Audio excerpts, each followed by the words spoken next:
2024వ సంవత్సరంలో అమ్మవారి అనుగ్రహంతో ఈ నూతన సంవత్సరం కోటీశ్వరులయ్యే రాసుల వారు వీరే. ఎన్ని సంవత్సరాల కష్టాలకు విముక్తి దొరకబోతోంది.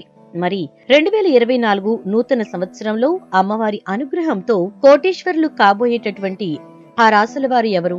అసలు వారు కోటీశ్వరులు అవ్వడానికి ఎటువంటి పరిస్థితులు అనుకూలిస్తున్నాయి? ఈ విషయాలన్నీ కూడా మనం ఈ వీడియో ద్వారా తెలుసుకుందాం. కాబట్టి వీడియోని ఎక్కడా స్కిప్ చేయకండి, చివరి వరకు చూడండి. పూర్తిగా మీకు అప్పుడే అర్థమవుతుంది. వీడియోని లైక్ చేయడం, షేర్ చేయడం మర్చిపోకండి. మీ లైక్ అండ్ షేర్ మాకు మంచి సపోర్ట్ మరియు ఎంకరేజింగ్ గా ఉంటుంది. జ్యోతిష శాస్త్రంలో ఎంతో ప్రాముఖ్యత కలిగిన గ్రహాలు డిసెంబర్ చివరి వారంలో రాశి సంచారం చేయబోతున్నాయి. దీని కారణంగా కొన్ని ప్రత్యేక యోగాలు ఏర్పడబోతున్నాయి. డిసెంబర్ 16న సూర్యుడు, డిసెంబర్ 27న అంగారకుడు ధనుసు రాశిలోకి సంచారం చేయబోతున్నారు.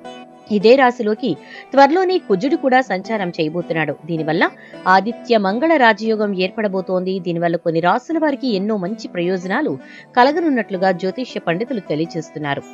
ఈ యొక్క ప్రభావం అనేది ఈ రాశుల వారికి 2024వ సంవత్సరంలో చాలా ఎక్కువగా ఉండబోతోంది. మరి ఈ 2024 సంవత్సరంలో ఆదిత్య మంగళ రాజయోగంతో మహర్దశను పొందబోతున్నటువంటి, అదే విధంగా కోటీశ్వరులు కాబోతున్నటువంటి ఆ రాశుల వారు ఎవరు అనే విషయాన్ని ఇప్పుడు మనం చూసేద్దాం. వారిలో మొదటి రాశి వారిని చూసుకుంటే మేషరాశి. కొత్త ఏడాది వీరికి ఎంతో లాభదాయకంగా ఉంటుంది. కొత్త ఉద్యోగాల కోసం చూసేవారికి శుభవార్తలు అందుతాయని చెప్పుకోవచ్చు. అదృష్టం తోడవడం వల్ల ఆత్మవిశ్వాసం రెట్టింపవుతుంది. ఈ సమయంలో ఏ పని తలపెట్టినా విజయవంతమవుతారు. అనారోగ్య సమస్యల నుంచి ఉపశమనం లభిస్తుందని చెప్పుకోవచ్చు. అదేవిధంగా ఈ యొక్క మేషరాశి వారికి 2024వ సంవత్సరంలో చూసుకున్నట్లయితే కనుక ఈ మేషరాశిని పాలించే గ్రహమైన కుజుడు సంవత్సర ప్రారంభంలో మేషరాశిలో 9వ ఇంట్లో పాలకుడు సూర్యుడితో కలిసి ధనుసు రాశిలో ఉంటాడు. ఇది దూర ప్రయాణాలకు అవకాశాలను సృష్టిస్తోంది. మీ గౌరవం పెరుగుతుంది. దీనివల్ల సమాజంలో మంచి స్థానం పొందుతారు. ఇది కాకుండా మీరు మతపరమైన విషయాల్లో బిజీగా ఉంటారు. వ్యాపారంలో మంచి పురోగతికి అవకాశాలు ఉంటాయి. గతంలో ఉన్న అనారోగ్య సమస్యలు తొలగిపోయి ఆరోగ్యం మెరుగుపడుతుంది. బృహస్పతి సంవత్సర ప్రారంభంలో మీ మొదటి ఇంట్లో ఉండడం ద్వారా మీ ప్రేమ, వైవాహిక జీవితం, మీ వ్యాపారం, మీ మతాన్ని బలపరుస్తుంది. దీనివల్ల మీరు అన్ని రంగాల్లో అనుకూల ఫలితాలు పొందుతారు. ఆర్థిక పరంగా మేషరాశి వారికి స్థితి బాగుంటుంది. మే 1న బృహస్పతి మేషం యొక్క 2వ ఇంట్లోకి వెళ్తుంది. ఇది ఆర్థిక వృద్ధికి అవకాశాలు సృష్టిస్తుంది. సంవత్సర ప్రారంభంలో మీరు రాజయోగం వంటి ఫలితాలు పొందుతారు. కాబట్టి ఓపెన్ హార్ట్ తో అవకాశాలు అందిపుచ్చుకోండి. రాహు ఈ మాసం అంతా మేషరాశి 12వ ఇంట్లో ఉంటాడు. దీని కారణంగా ఖర్చులు స్థిరంగా ఉంటాయి. అదేవిధంగా కెరియర్ పరంగా కొన్ని మార్పులు చూస్తారు. 10వ ఇంటికి అధిపతి అయిన శని 11వ ఇంట్లో ఉండడం వల్ల మీ కెరియర్ లో స్థిరత్వం ఉంటుంది. వ్యాపారంలో కొత్త శిఖరాలు సాధించే అవకాశం ఉంటుంది. డబ్బు మరియు లాభ పరిస్థితులు హెచ్చు తగ్గులతో నిండి ఉంటాయి. అనవసర ఖర్చులు ఎదుర్కోవాల్సి వస్తుంది. కాబట్టి ఈ విషయంలో కొంచెం జాగ్రత్త. తరువాతి వారిని చూసుకున్నట్లయితే కనుక ఈ యొక్క ధనుసు రాశి వారు ధైర్యంగా పనులు చేస్తారు. దీనివల్ల కొన్ని సమస్యల నుంచి బయటపడతారు.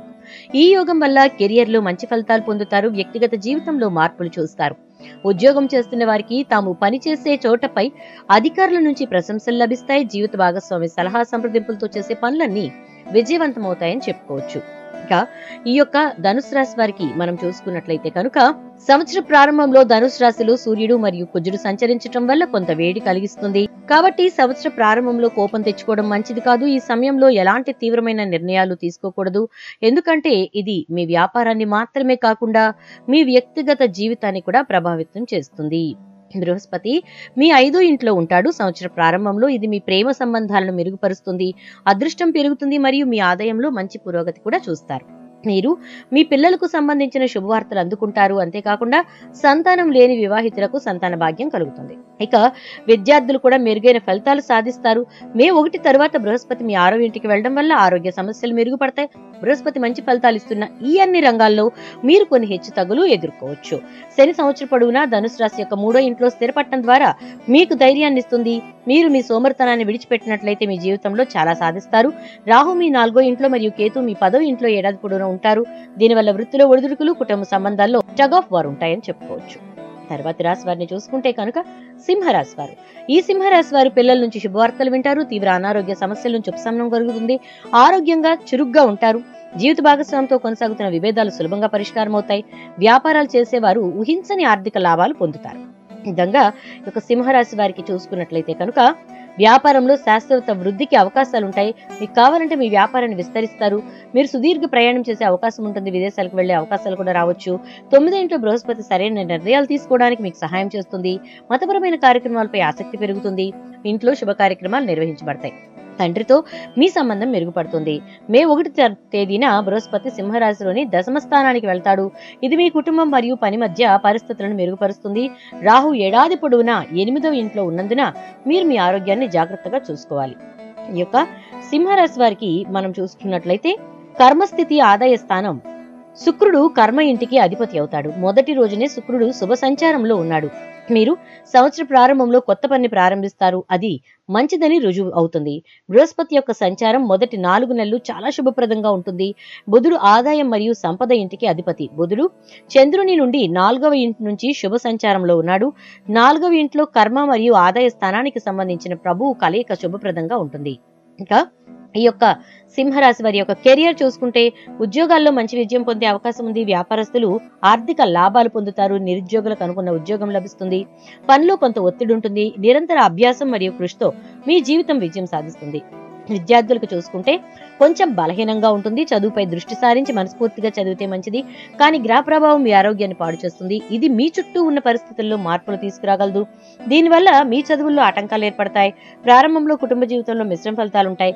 కుటుంబ సామరస్యం దెబ్బతింటుంది. కాబట్టి జాగ్రత్తగా ఉండాలి. ఇంకా వైవాహిక జీవిత విషయానికి వచ్చినట్లయితే కనుక ఈ యొక్క సింహరాశి వారికి బాగుంటుంది. సంవత్సర ప్రారంభంలో మీ జీవిత భాగస్వామి ఇష్టపూర్వకంగా పనిచేస్తారు. వారి బాధ్యతలను నెరవేర్చండి. సంతోషకరమైన వివాహానికి సహనం అనేది ముఖ్యం. ఫిర్యాదులను నేరుగా పరిష్కరించడం ముఖ్యం. ఆర్థికంగా హెచ్చుతగ్గులతో ఉంటుంది. 8వ ఇంట్లో రాహువు అనవసర ఖర్చులు పెంచుతుంది. కాబట్టి మీరు మీ ఆదాయాన్ని పెంచుకోవడంపై దృష్టి పెట్టాలి. మీరు కష్టపడి సంపాదించిన డబ్బును ఆనందం కోసం ఖర్చు చేయొద్దు. ఇక కొత్త సంవత్సరంలో మీరు ఆస్తి లేదా వాహనం కొనుగోలు చేసే అవకాశాలున్నాయి. కాబట్టి ఖర్చు మానుకోండి, అప్పు చేయొద్దు. ఇంకా అదేవిధంగా ఆరోగ్యపరంగా కాస్త బలహీనంగా ఉంటుంది. 5వ ఇంట్లో సూర్యుడు, కుజుడు, సప్తమంలో శని, 8వ ఇంట్లో రాహు ఉండడం వల్ల ఆరోగ్యంపై దృష్టి అవసరం. శారీరక సమస్యలు అకస్మాత్తుగా వచ్చిపోతూ ఉంటాయి. మీ విషయంలో అంటే ఈ ఆరోగ్య విషయంలో నిర్లక్ష్యం అస్సలు చేయకండి. ఇలా మీరు జాగ్రత్తగా ఉంటే కనుక ఖచ్చితంగా ఈ యొక్క 2024 సంవత్సరంలో ఈ యొక్క ఆదిత్య మంగళ రాజయోగంతో ఇటు సింహరాశి వారు, అటు ధనుసు రాశి వారు, ఇంకా మేషరాశి వారు ముగ్గురు కూడా ఆర్థిక పరమైన ఎదుగుదలతో పాటు ఆరోగ్య విషయంలో చాలా చక్కగా సంతోషకరమైన జీవితం గడుపుతారు. అంతేకాకుండా చూసుకున్నట్లయితే కనుక మీరు మీ యొక్క జీవితంలో సుఖ సంతోషాలను పొందడంతో పాటు కొత్త వస్తు వాహనాదులను అలాగే ఆదాయపరంగా పెరగడంతో పాటు దాచుకోవడం కూడా మీరు జాగ్రత్తగా చేస్తారు. కెరియర్ పరంగా కూడా మీకు ఊహించని ఎదుగుదల ఉంటుంది. ఉద్యోగంలో మార్పు ఉంటుంది. ఆ మార్పు మీ యొక్క ఆర్థిక ఎదుగుదలకు దోహదపడుతుంది. మరి చూసారు కదా 2024లో ఏ రాశుల వారికి ఆ యొక్క భగవంతుని దయవలన ఈ యొక్క రాశుల వారికి అమ్మవారి అనుగ్రహంతో కోటీశ్వరులు అయ్యేటటువంటి వారు ఎవరు అనేది ఇందులో మీ రాసి ఉంటే తప్పకుండా వీడియోకి ఒక లైక్ చేసి వీడియోని షేర్ చేయండి. అలాగే ఛానల్ సబ్స్క్రైబ్ చేసుకుని పక్కనే బెల్ ఐకాన్లో ఆల్ ట్యాప్ చేయండి.